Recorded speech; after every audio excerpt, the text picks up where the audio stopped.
Types of partners.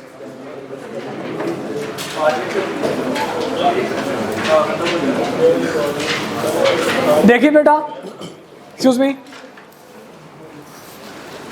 Last class में हम लोग डिस्कस किया था टाइप्स ऑफ पार्टनरशिप। दो किस्म की पार्टनरशिप थी।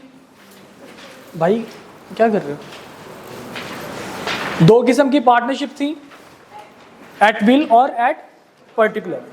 एट विल का मतलब क्या हुआ करता था कि जनाब इनफाइनाइट टाइम के लिए है, जब भी ख़त्म करना है पार्टनर को नोटिस देना पड़ेगा इन राइटिंग। एट पर्टिकुलर क्या था कि पर्टिकुलर टाइम पीरियड के लिए, लिमिटेड टाइम के लिए है, और जैसे वो इवेंट लैप्स करेगा, टाइम लैप्स करेगा, तो पार्टनरशिप ऑटोमेटिकली ख़त्म हो जाएगी, या तमाम पार्टनर एग्री कर जाएं पार्टनरशिप ख़त्म होने पे, तो उस टाइम पे वो ख़त्म हो जाएगी। ठीक है। और आफ्टर एक्सपायरी ऑफ एडवेंचर, अगर आप पार्टनरशिप को कंटिन्यू रखते हैं तो वही पार्टनरशिप आपके पास क्या बन जाएगी? पार्टनरशिप एट विल बन जाएगी। अब हम बात करते हैं टाइप ऑफ पार्टनर्स की। याद है मैंने आपको हमारे पार्टनरशिप के बारे में बताया था, 4 पार्टनर थे हम, हसन, अरशद, नबील और Mubashir. If you remember, excuse me भाई, मैंने कहा था कि हम दोनों एक्टिवली काम करते हैं, हसन और अरशद एक्टिवली काम करते हैं। नबील, थर्ड पार्टी को नबील के बारे में नहीं पता, लेकिन नबील की हम लोग बात सुन लेते हैं। Nabeel has voice in the management. Mubashar को थर्ड पार्टीज जानती हैं, लेकिन does not has voice in the management. कि मुबशर की हम लोग बात नहीं सुनते, ना उसको इजाजत है कि हमारे काम में टांग अड़ाए। हकीकत में टाइप्स ऑफ पार्टनर्स हैं ये। पहले जो टाइप है दैट इज एक्टिव पार्टनर। इसको हम लोग ऑस्टेंसिबल पार्टनर भी कहते हैं। देखिए बेटा, एक्टिव पार्टनर का क्या मतलब है? ये वो लोग होते हैं जो एक्टिवली मैनेजमेंट में पार्टिसिपेट करते हैं, ये कैपिटल भी लेके आते हैं, ये काम भी करते हैं। ठीक है। और अगर इनमें से कोई पार्टनर रिटायर्ड होना चाहता है तो वो पब्लिक नोटिस देगा। रिटायरमेंट के लिए क्या करना पड़ेगा? उसे पब्लिक नोटिस देना पड़ेगा। थर्ड पार्टी को इनके बारे में पता भी होता है, ये एक्टिवली मैनेजमेंट में पार्टिसिपेट भी करते हैं, थर्ड पार्टीज को इनके बारे में पता भी होता है, और अगर इन्होंने रिटायर्ड होना है तो ये पब्लिक नोटिस देंगे कि भाई साहब अब हम रिटायर्ड होने जा रहे हैं। Got it? इनको हम लोग क्या कहते हैं? Active partner. एक दफा देखिएगा एक्टिव पार्टनर कौन है। This is page number 195। A partner who is actively engaged in the conduct of a business is called actual or ostensible partner. Such a partner is an agent of all other partners for the purposes of the business of the firm. He can bind himself and other partners for the act done in the ordinary course of business. Got it? Example देख लीजिए। आफ्ताब, बादल and चांद started a business of trading in light bulbs together under the name of Solar Traders. They decided to share profit equally and the business will be managed by Aftab only. क्योंकि business कौन कर रहा है? सिर्फ और सिर्फ आफ्ताब कर रहा है, तो आफ्ताब क्या होगा? Only active partner. ठीक है जी, आफ्ताब इज एक्टिव और ऑस्टेंसिबल पार्टनर। इसके बाद आपके पास आते हैं स्लीपिंग पार्टनर। स्लीपिंग या फिर डोरमेंट पार्टनर।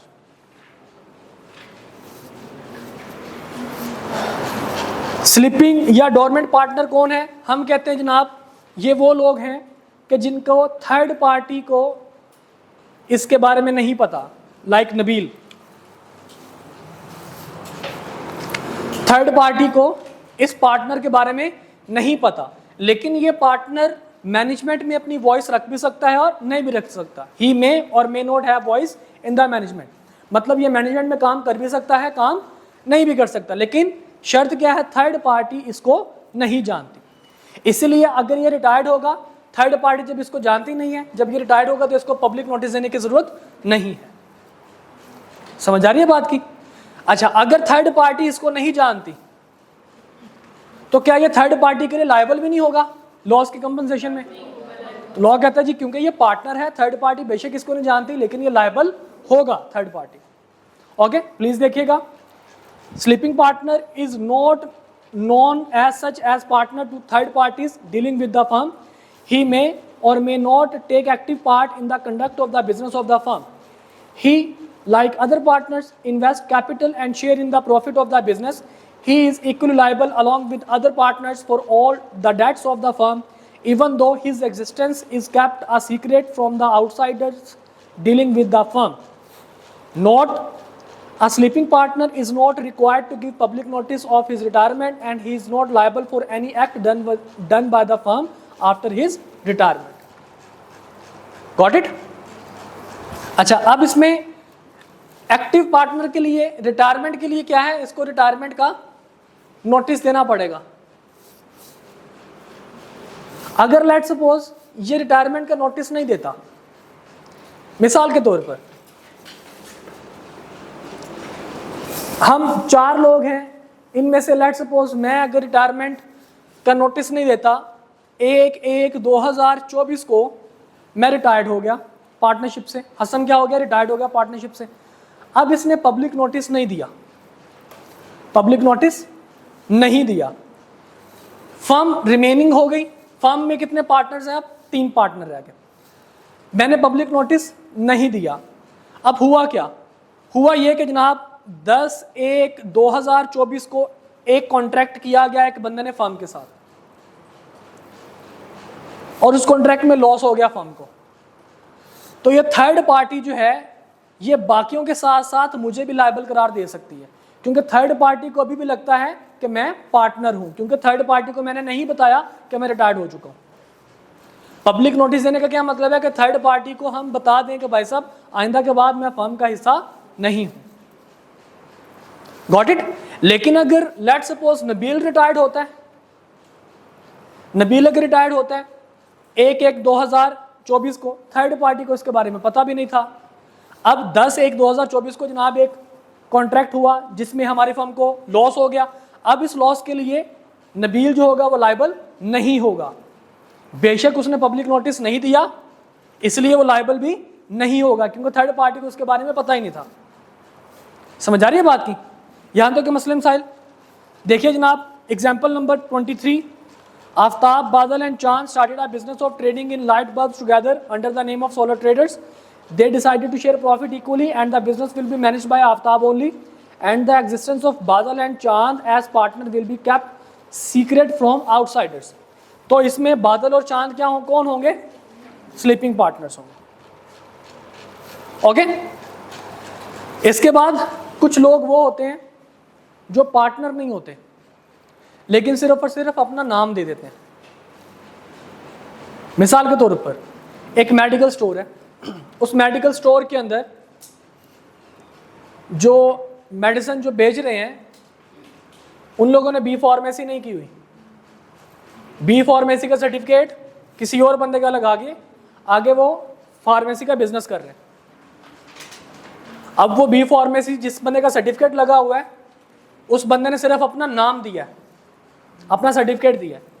तो पार्टनरशिप में भी ऐसे होता है कि पार्टनरशिप में कुछ लोग पार्टनर नहीं होते लेकिन सिर्फ और सिर्फ अगले बंदे को अपना नाम इस्तेमाल करने की इजाज़त दे देते हैं।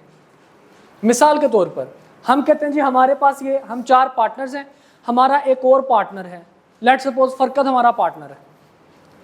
अब फरकत ने कहा कि सर मैं आप पार्टनर तो नहीं हूं लेकिन आप मेरा नाम इस्तेमाल कर सकते हैं। ओके, तो फरकत पार्टनर नहीं होगा लेकिन हम फरकत का सिर्फ और सिर्फ नाम इस्तेमाल कर रहे हैं, तो हम क्या फरकत को कहेंगे कि फरकत कौन है? Nominal partner.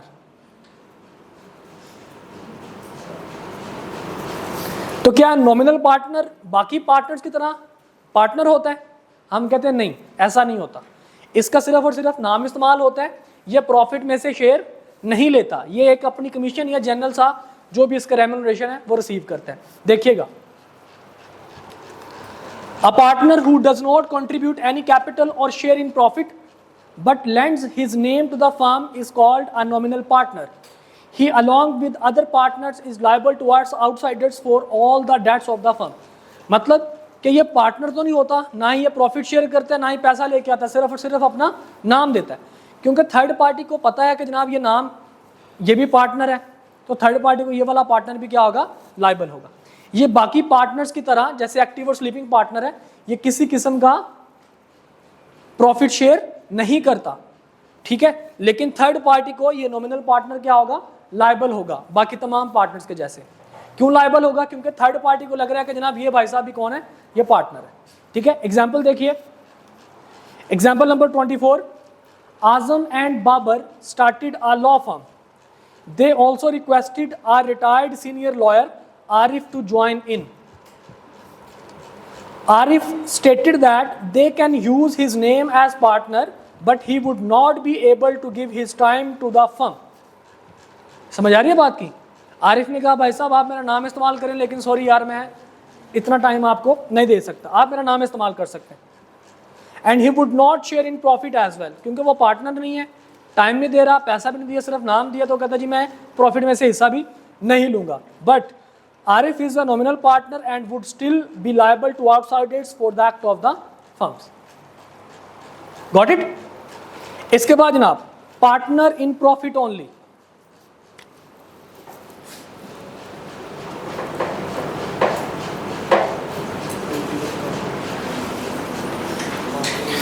बाज़ हम लोग क्या कहते हैं, हम ये करते हैं कि जनाब कुछ लोगों को हम लॉस में हिस्सेदार नहीं बनाते, सिर्फ कहते हैं प्रॉफिट है तो तुम्हें उसमें से हिस्सा मिल जाएगा।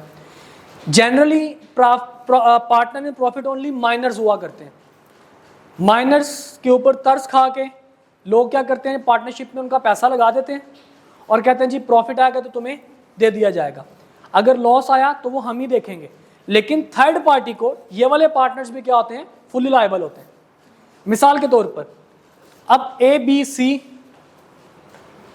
ये तीन पार्टनर्स थे, एक मिस्टर डी, डी ने कहा कि भाई साहब मेरे से पैसा ले लो, अपनी फर्म में लगा लो और सिर्फ मेरे साथ प्रॉफिट शेयर करना, लॉस में आप लोगों के साथ शेयर नहीं करूंगा।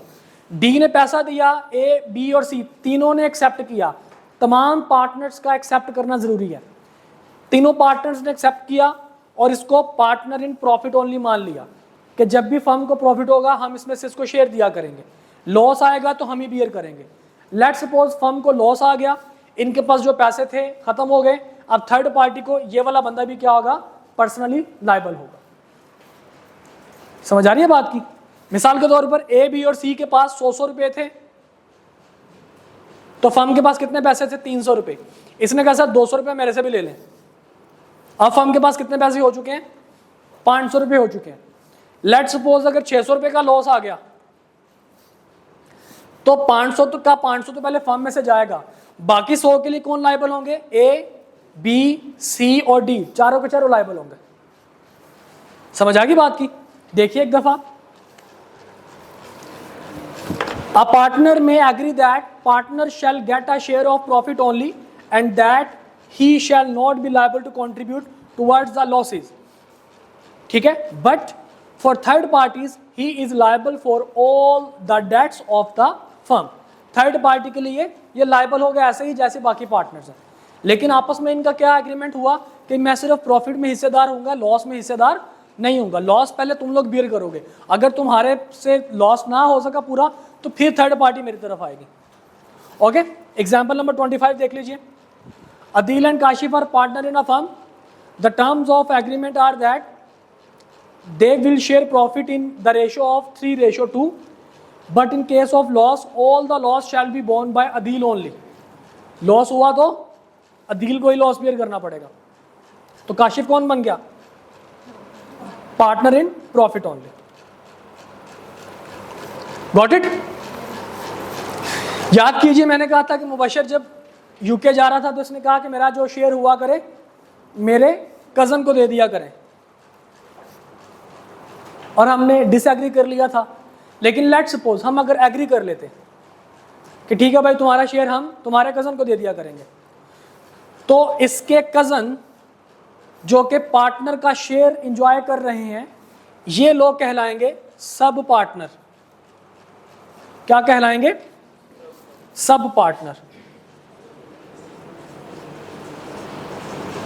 ये पार्टनर तो नहीं होते, ना ही अपने नाम के साथ ये पार्टनर का टाइटल लगा सकते हैं, लेकिन क्योंकि सिर्फ और सिर्फ पार्टनर का शेयर एंजॉय करते हैं इनको पार्टनर का शेयर मिलता है, इस वजह से हम इनको क्या नाम दे देते हैं, सब पार्टनर का। देखिए, when a partner agrees to share his profit derived from the firm with the stranger, that stranger is known as sub partner. Got it? कि जब एक पार्टनर अपना शेयर किसी दूसरे बंदे को दे देता है तो वो दूसरा बंदा क्या कहलाता है, पार्टनर कहलाता है। A sub partner is in no way connected with the firm and cannot represent himself as a partner of the firm. He has no rights against the firm nor he is liable for act of the firm. ना ही firm के act के लिए liable होगा और ना ही third party को liable होगा। Example 26 देख लीजिए। Adil and Kashif are partner in the firm. The terms of agreement are that they will share profit in the ratio of 3:2. Unknown to Kashif, Adil further agrees with his friend Adnan to share half of his individual share from partnership with Kashif. Adnan is a sub partner. Got it? इसके बाद जनाब silent partner.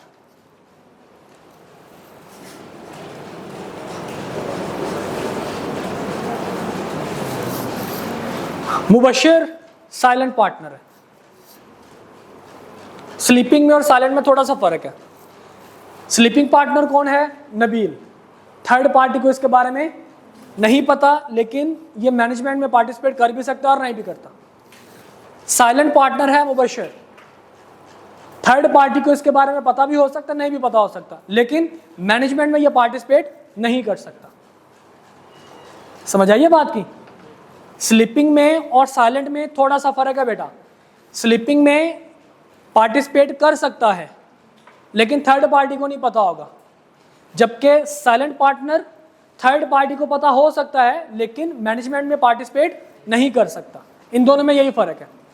देख लीजिए, those who by agreement with other partners have no voice in the management of the partnership business, they share profit and losses, are fully liable for the debts of the firm.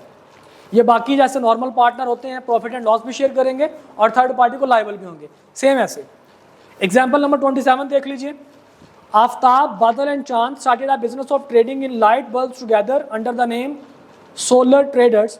They decided to share profits equally and the business will be managed by Aftab only. And Badal and Chand will not take any active part in management. बादल और चांद participate management में नहीं करेंगे, तो ये लोग क्या कहलाएंगे, साइलेंट पार्टनर। देखिए, although their existence shall be known towards outsiders, बादल एंड चांद आर साइलेंट पार्टनर्स। इसके बाद जनाब लास्ट में बड़ा मजे का पार्टनरशिप की टाइप है। ये वो लोग होते हैं जो शौकी शौकी में मारे जाते हैं। एग्जाम्पल के साथ इसको स्टार्ट करूंगा। मिसाल के तौर पर हमने कहा कि जनाब क्रेडिबल्स कॉर्पोरेट कंसल्टेंसी, ये हमारी फर्म है। अब्दुल राफे, इसने क्या कहा, इसने कहा जी मैं भी ट्रिपल सी का पार्टनर हूं। ट्रिपल सी अपनी फर्म है। अब्दुल राफे के एक अंकल थे,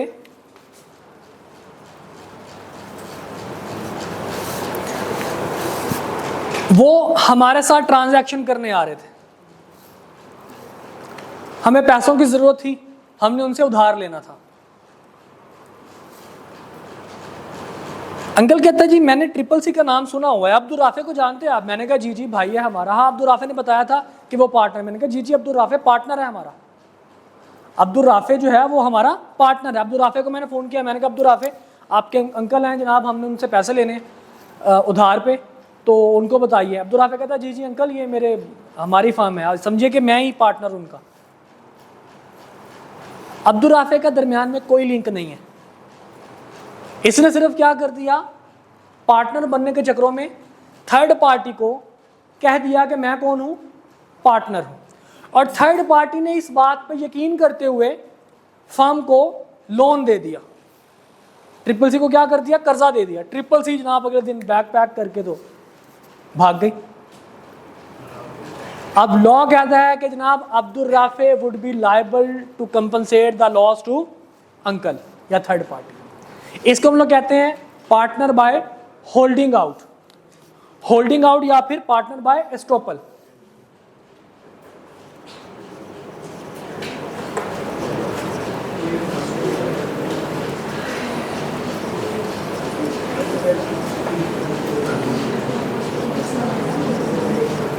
देखिए बेटा, लॉ कहता है कि जनाब अगर कोई बंदा अपने आप को रिप्रेजेंट करे किसी फर्म का पार्टनर, या अलाउ करे दूसरों को कि वो उसको अपने पार्टनर डिक्लेयर कर सकें।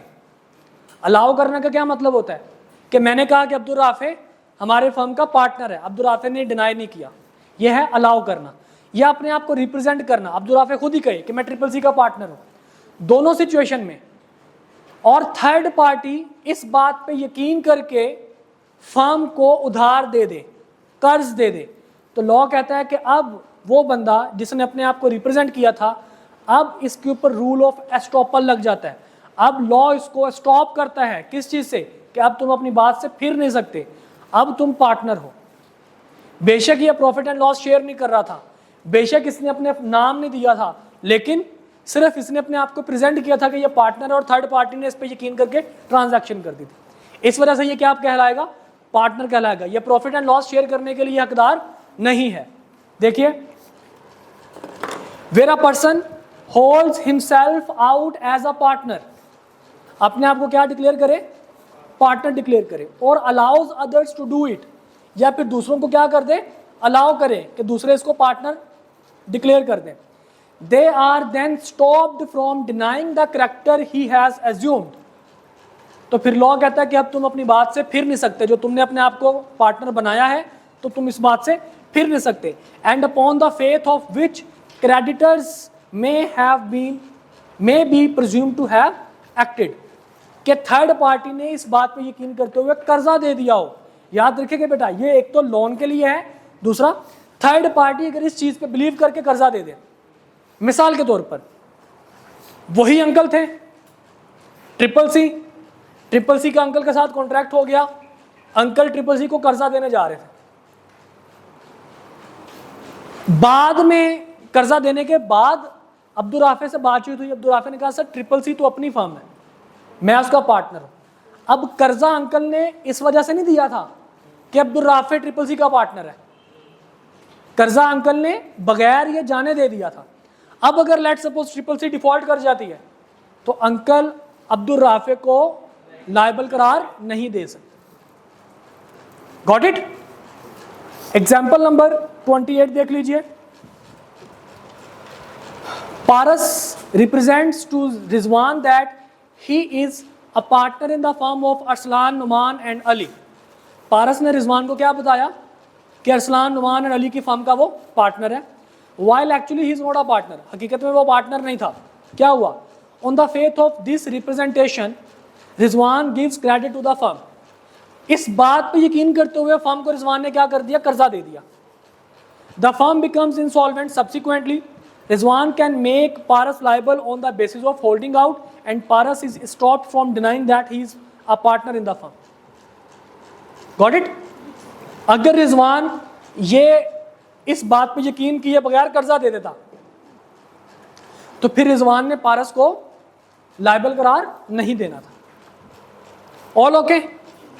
ले जनाब, यहीं पे आपका चैप्टर नंबर 11 खत्म होता है। Any question?